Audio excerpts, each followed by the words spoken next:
Pessoal, vamos retomar aqui então.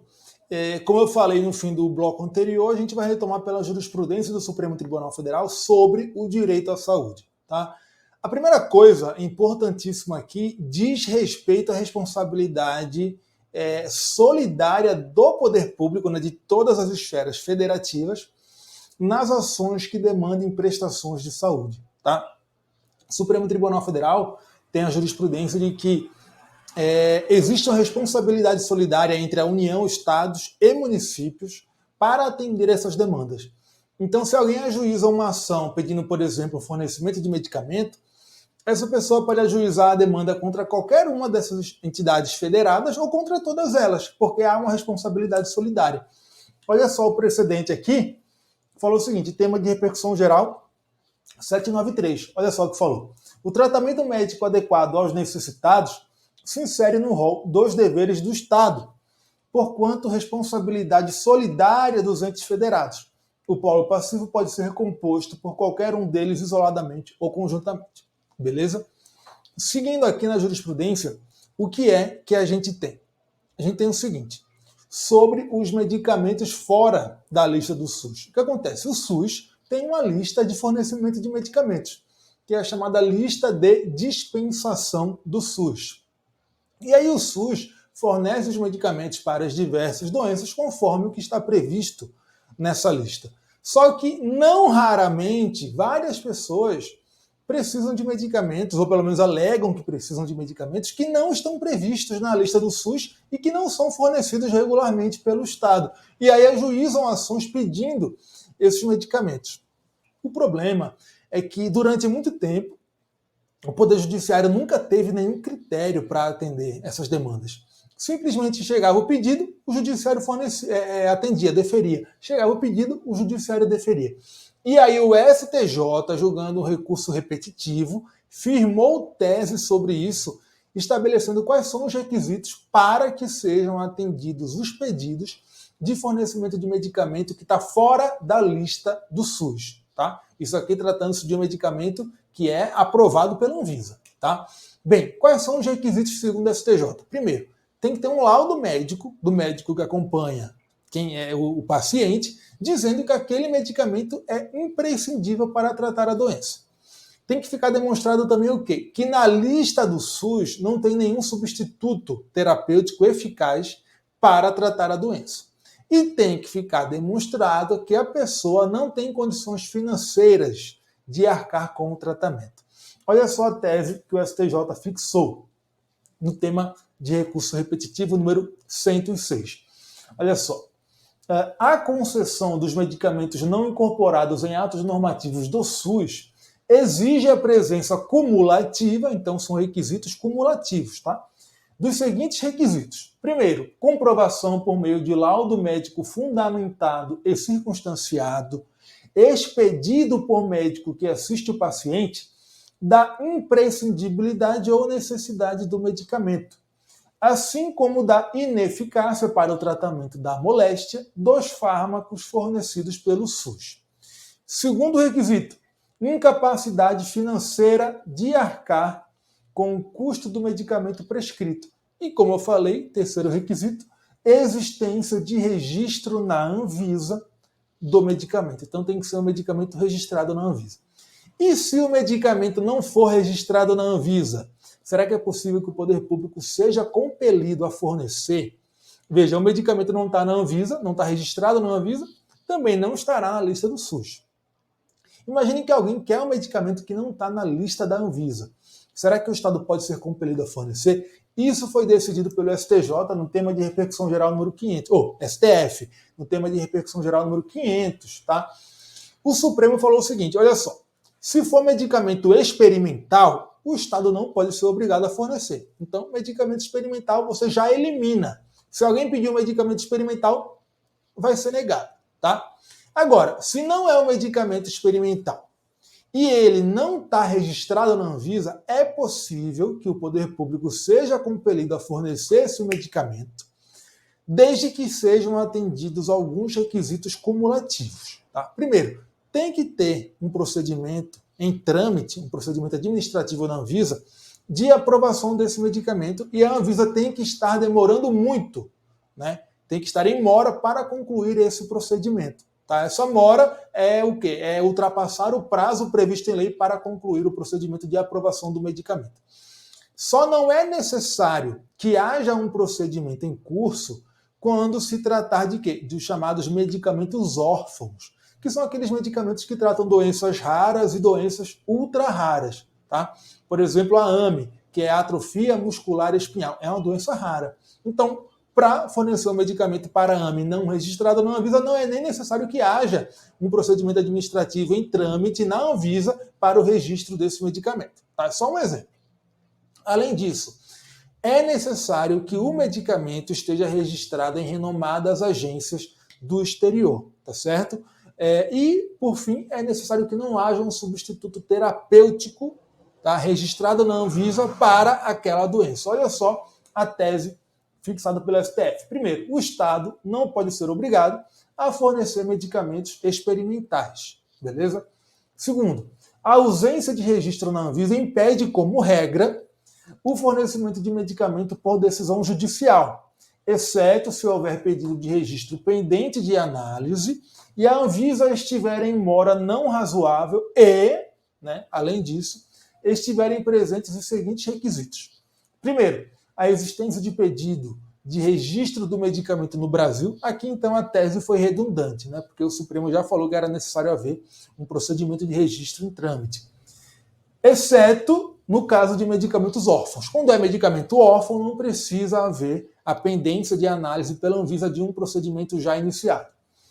Segundo, a existência de registro do medicamento em renomadas agências de regulação no exterior. E terceiro, a inexistência de substituto terapêutico com registro no Brasil.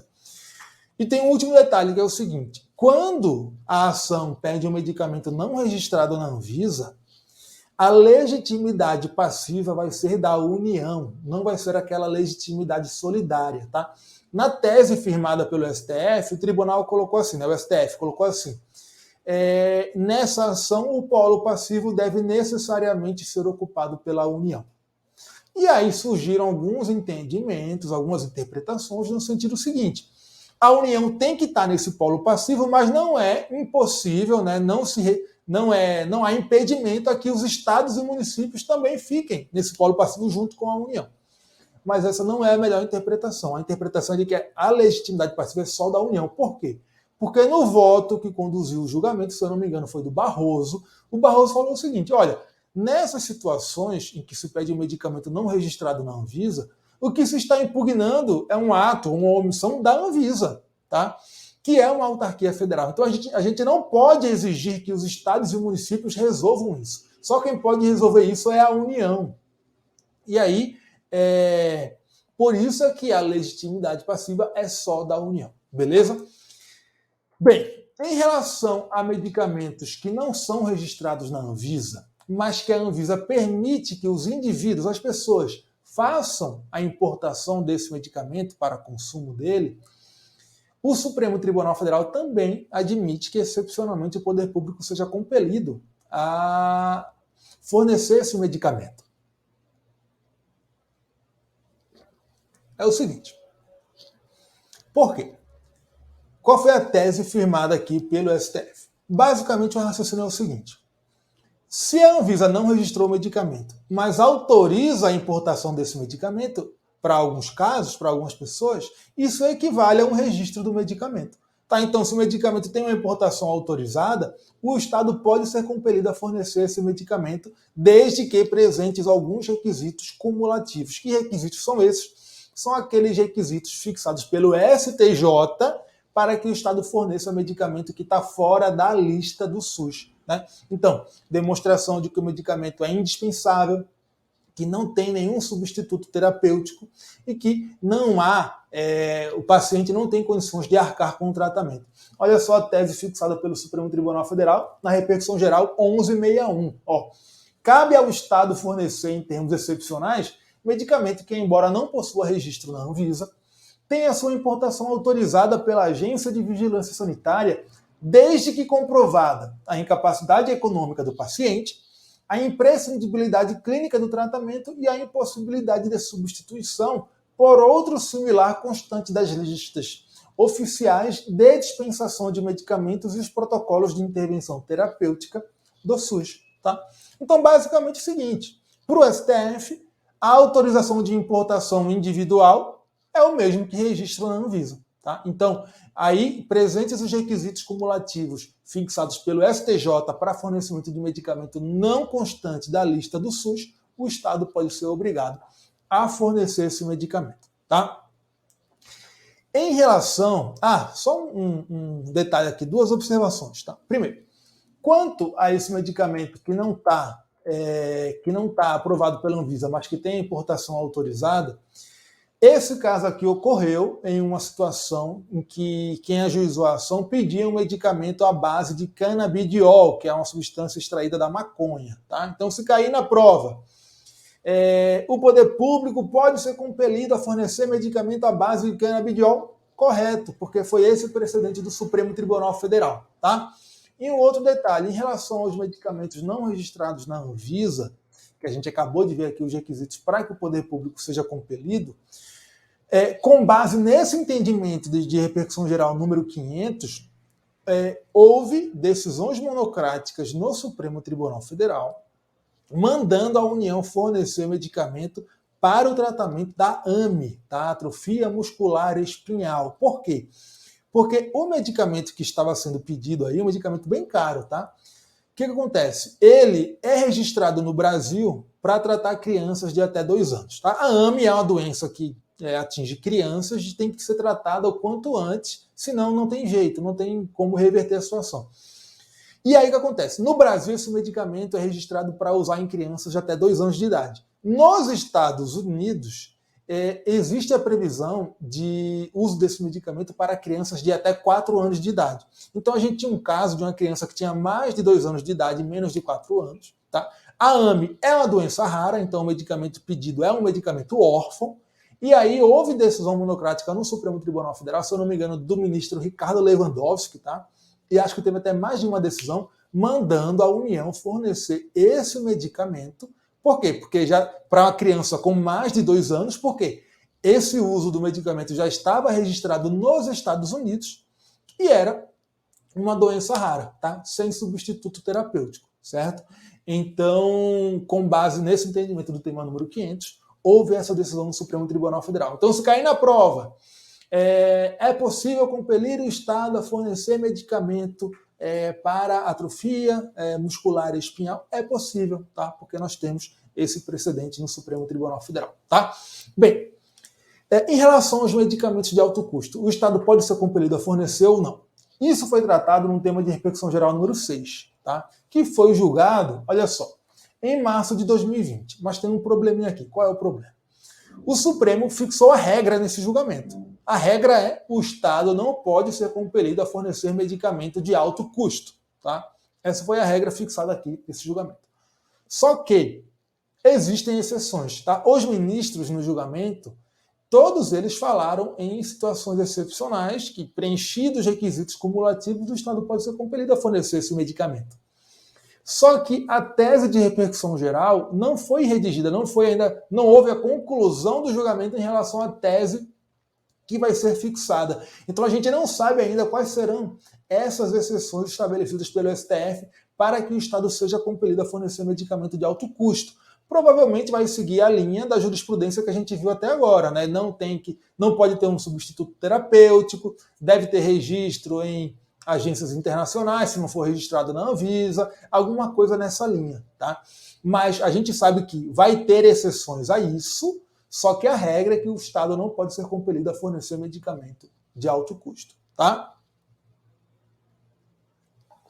Vamos seguindo. Tem a questão da manutenção de medicamento em estoque. Isso foi decidido pelo STF nesse precedente aqui de 2014, tá?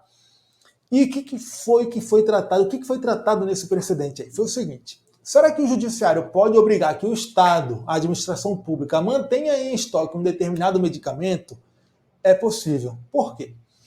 Porque existem doenças que precisam de medicamento continuamente, tá? E aí, se o estoque daquele medicamento fica esvaziado, o que acontece? Uma interrupção no tratamento.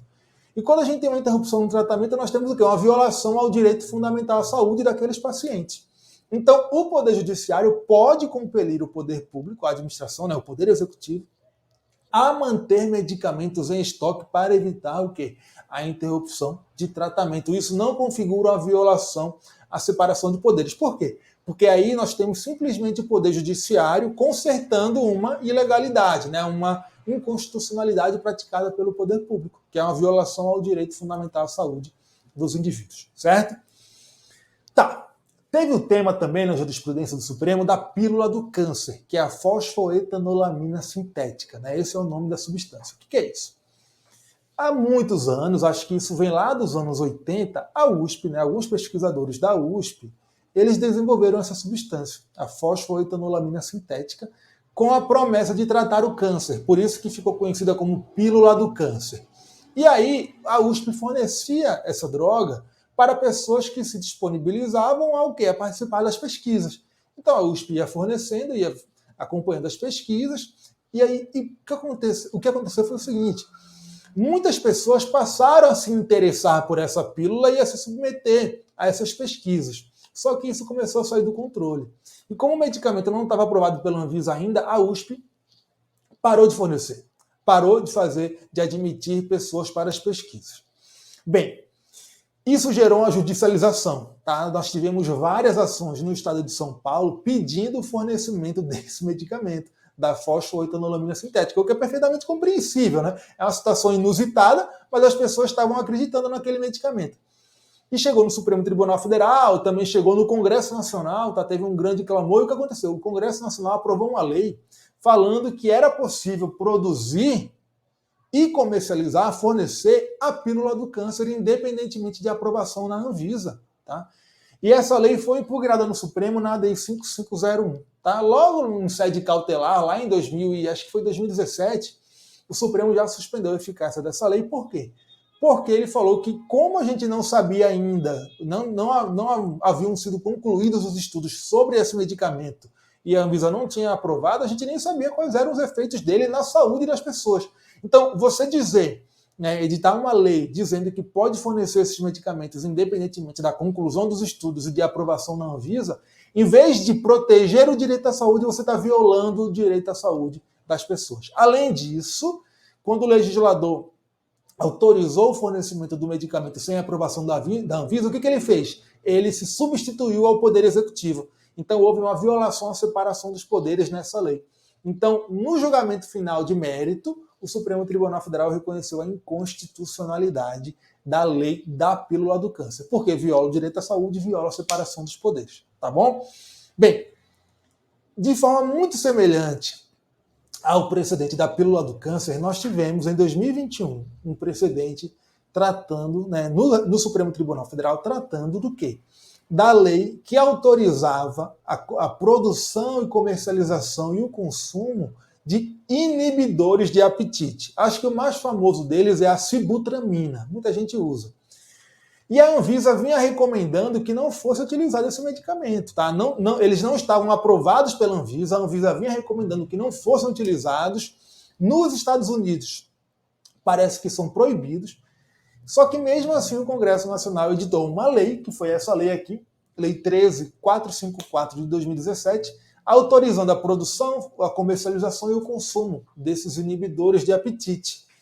E aí, na mesma linha, o Supremo Tribunal Federal julgou inconstitucional essa lei porque ela viola o direito à saúde. A gente não sabe quais são as consequências dele para a saúde das pessoas, inclusive o seu uso, o seu não uso é recomendado. Né? Recomenda-se que eles não sejam utilizados, né? Sendo inclusive proibidos no exterior. Então nós temos aí nessa lei uma violação ao direito à saúde e o Supremo também, né, se cair na prova com esse fundamento, o Supremo também vislumbrou aí o quê? Uma violação à proibição a proibição de retrocesso social. Por quê?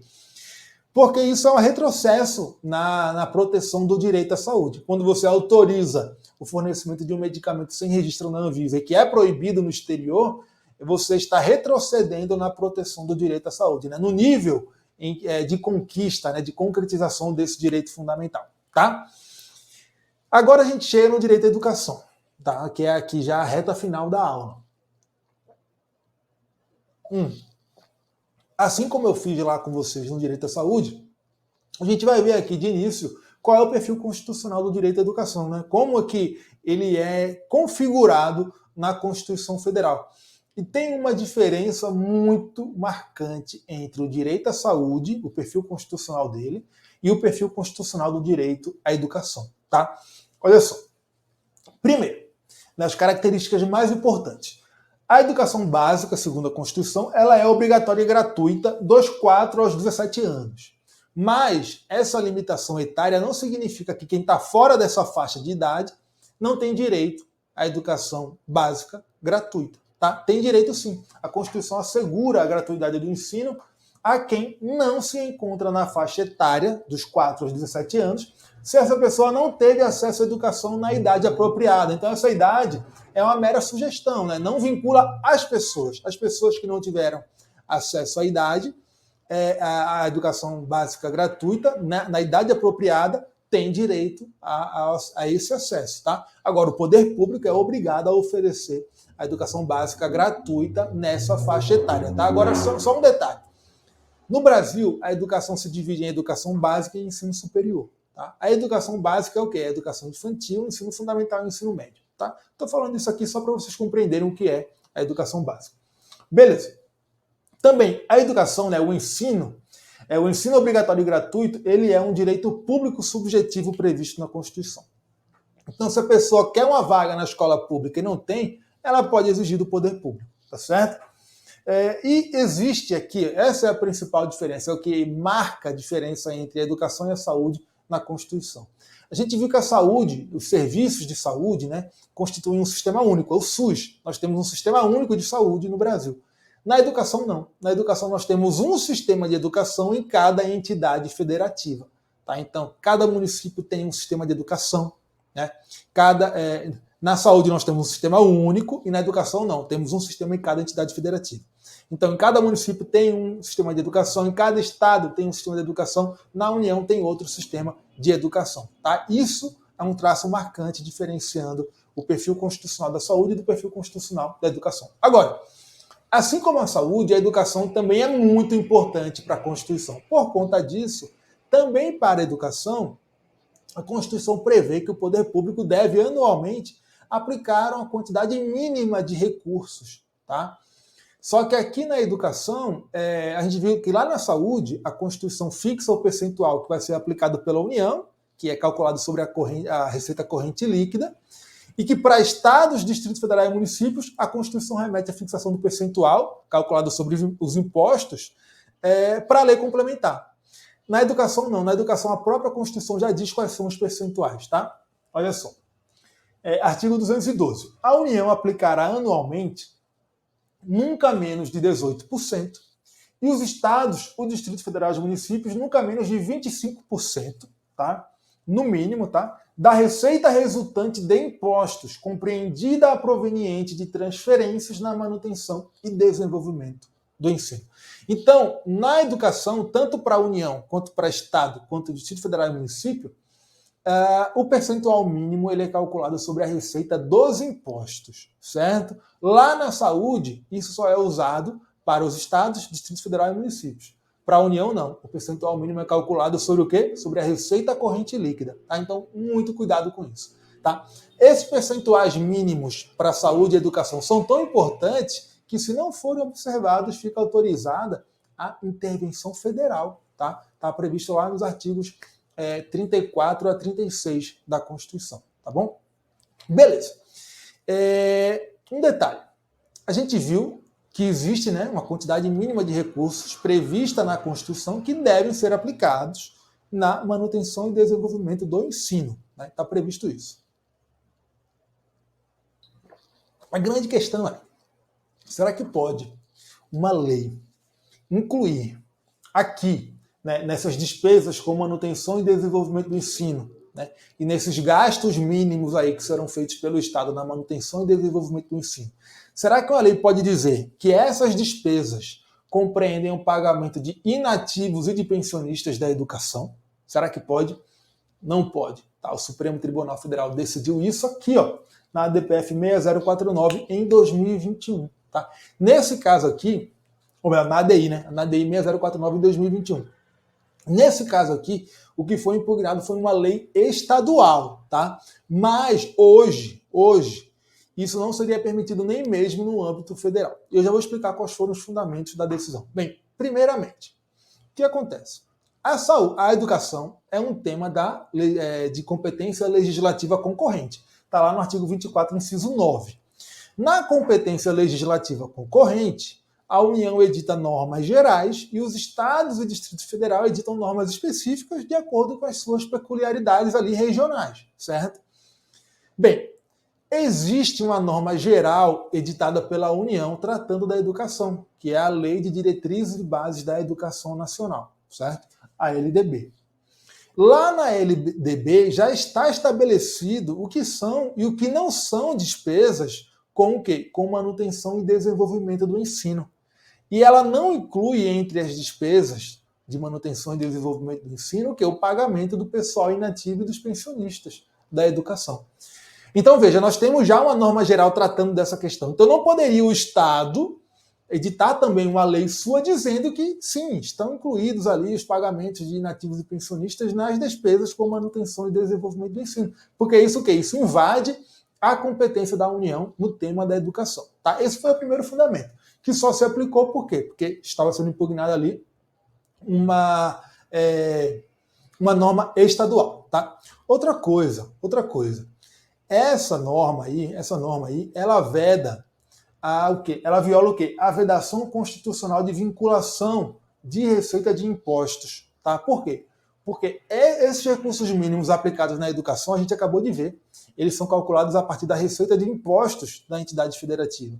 Então não pode uma norma vir e falar o seguinte, olha, eu vou pegar uma parte dessa receita e vou utilizar especificamente para pagar aposentados e pensionistas. Isso viola a vedação constitucional de vinculação de receita de impostos a um fundo específico, a uma despesa específica, a um órgão específico. Essa vedação está lá no artigo 167, inciso 4 da Constituição. Tá? Agora, aqui tem uma novidade que foi trazida pela emenda 108 de 2020, tá? Emenda 108, e essa emenda 108 incluiu um parágrafo no artigo 212 da Constituição proibindo expressamente o quê? Que se utilizem essas receitas, esses recursos mínimos destinados a ações, a desenvolvimento e manutenção do ensino com o pagamento de aposentados e pensionistas. Tá? Olha só, foi o parágrafo 7º do artigo 212, que fala o seguinte, é vedado o uso dos recursos referidos no caput nos parágrafos 5º e 6º deste artigo, né, para pagamento de aposentadorias e pensões. Certo? Então, a própria Constituição deixou bem claro que essa utilização, essa destinação desses recursos não é admitida pela Constituição Federal. O que aconteceu? Essa emenda, que inclui esse dispositivo, é de 2020. A norma que foi impugnada nessa ação era anterior a ela. Tá? Só que ela já era inconstitucional, por quê? Porque invadiu a competência da União e violou a vedação de vinculação de receita de impostos a despesas específicas. Tá? E se a norma fosse posterior à emenda 108, ela ainda seria inconstitucional por violar aqui essa vedação que foi criada no parágrafo 7º do artigo 212. Tá? Então, isso aqui foi só um reforço argumentativo que o Supremo Tribunal Federal utilizou. Certo? Bem, em relação à gratuidade do ensino, a gente tem o quê? Tem a súmula vinculante número 12, que fala o seguinte, a gratuidade do ensino, ela engloba também o quê? A matrícula. Então não é possível que uma universidade pública cobre taxa de matrícula, porque isso viola a gratuidade do ensino prevista na Constituição Federal. Olha só, a cobrança de taxa de matrícula nas universidades públicas viola o disposto no artigo 206, inciso 4 da Constituição, que fala que o ensino público é gratuito. Tá? Então não pode cobrar a taxa de matrícula. Agora, se for curso de especialização, o raciocínio é outro. Segundo o Supremo Tribunal Federal, é possível que a universidade pública cobre mensalidade em curso de especialização. Isso não viola a gratuidade do ensino. Tá? Olha o precedente aqui de 2017. A garantia constitucional da gratuidade de ensino não impede a cobrança por universidades públicas de mensalidade em curso de especialização, tá? E agora uma penúltima questão aqui é sobre o ensino religioso nas escolas públicas. Qual foi a questão aqui? A questão foi a seguinte: o ensino religioso, né? Primeiro, pode haver ensino religioso em escola pública? E esse ensino religioso pode ser confessional? O ensino religioso confessional é aquele que tem uma religião específica, né? Então, por exemplo, o ensino religioso católico. O que aconteceu? A Procuradoria-Geral da República ajuizou essa ADI 4439, tratando da questão do ensino religioso nas escolas públicas. A Procuradoria-Geral da República falou o seguinte: olha, o ensino religioso pode existir, mas não pode ser confessional. Por quê? Porque o ensino religioso confessional viola a laicidade do Estado. Então, é necessário fixar a interpretação de que as aulas de religião nas escolas públicas terão um caráter de meramente filosófico, né? Você vai tratar da história das religiões, das filosofias envolvidas, mas não vai tratar de nenhuma religião específica. O que o Supremo Tribunal Federal decidiu? Ele rejeitou a alegação da Procuradoria-Geral da República e falou o seguinte: olha, o Estado não pode definir o conteúdo das aulas de religião nas escolas públicas, né? Então não pode dizer que as aulas têm que ter um conteúdo de história, de filosofia, das religiões de forma geral. Por quê? Porque isso viola o direito fundamental de liberdade religiosa. Da mesma forma, o Estado não pode estabelecer uma religião específica para que as aulas sejam confessionais, porque isso viola o quê? A laicidade do Estado. O Estado tem que ser neutro perante o fenômeno religioso. Então não pode dizer, olha, essas escolas públicas terão aula de religião católica. Não pode. E como é que resolve isso? O Supremo Tribunal Federal falou o seguinte: a gente resolve isso permitindo que os representantes das diversas religiões se credenciem nas escolas para ministrar aulas sobre as religiões que eles representam. E aí os alunos vão, conforme sua própria conveniência, dizer quais aulas eles querem assistir dessas religiões. Então, o ensino religioso em escola pública pode ser confessional, só que o Estado não pode definir qual será a religião. Tem que dar liberdade para que os representantes das diversas religiões se credenciem para ministrar essas aulas, tá certo? E, por fim, a questão do homeschooling, né? O homeschooling foi decidido em um tema de repercussão geral número 822, e o Supremo Tribunal Federal decidiu o seguinte: porque o que se estava alegando é que haveria um direito subjetivo ao homeschooling, né? E o Supremo falou, olha só, não há direito subjetivo ao homeschooling, né? O ensino em casa. Mas não há uma vedação constitucional a que esse modelo seja adotado. Só que nós não temos uma regulamentação legal. Então, embora não haja uma proibição na Constituição, nós precisamos ter uma regulamentação legal para que seja adotado o regime de homeschooling, para que ele seja praticado. Então, no caso, o direito não foi reconhecido por não haver uma regulamentação, mas também não foi estabelecida a impossibilidade de que ele seja implantado desde que haja uma regulamentação. Tá? Olha só a tese que foi fixada. Não existe direito público subjetivo do aluno ou da sua família ao ensino domiciliar, inexistente na legislação brasileira. Então, não há a regulamentação do homeschooling no Brasil, mas a Constituição não proíbe. É possível que haja e, a partir de então, vai passará a ser possível que seja praticado. Tá? Bem, é isso. A gente, então, ouviu aqui bastante coisa sobre ordem econômica e ordem social. Espero que tenha sido proveitosa para vocês a aula. A gente se vê na próxima. Até lá.